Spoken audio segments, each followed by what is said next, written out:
Did you know? Medieval European medical practices were an absolute nightmare. For a simple headache or fever, the solution was often surgery.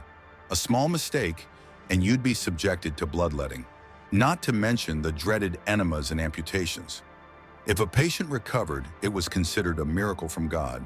If they died, it was their own fault for being a sinner. The romanticized idea of medieval life quickly fades when you experience firsthand the misery of living worse than dying. Doctors seemed like incarnations of death itself, and medicine relied more on luck than science. With the rise of Christianity, European medicine regressed to a primitive state, resembling shamanistic practices.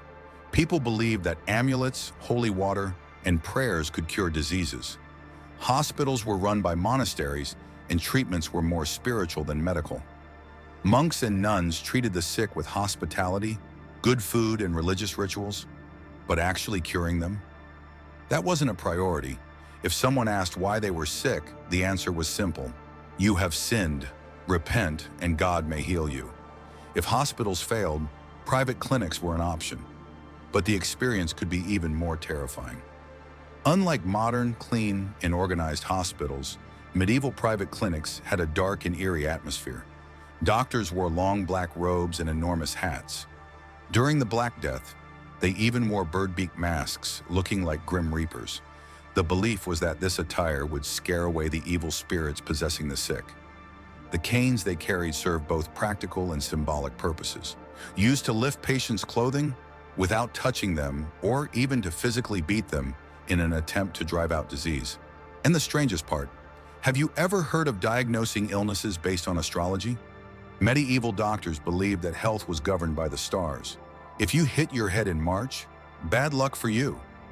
Aries ruled the head, and it wasn't a good time for treatments. You'd have to wait for the sun to move to another sign. This chaotic medical practice persisted for centuries, causing endless suffering and death until someone finally challenged the ignorance.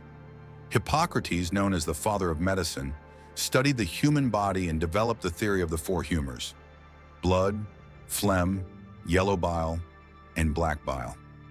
He believed that health depended on balancing these bodily fluids, but what he never expected was that his theory would give rise to bloodletting as a universal treatment.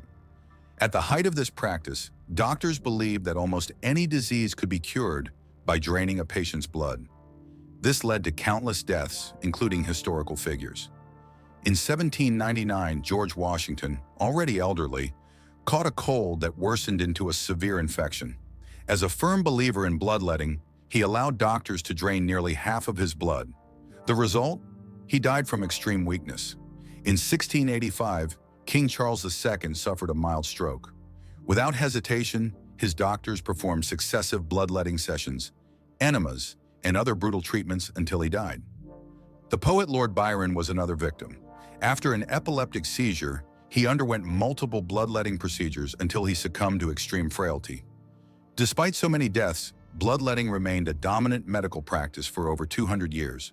It wasn't until the 19th century, with the discovery of microorganisms and the true causes of diseases, that this dark science was finally abandoned.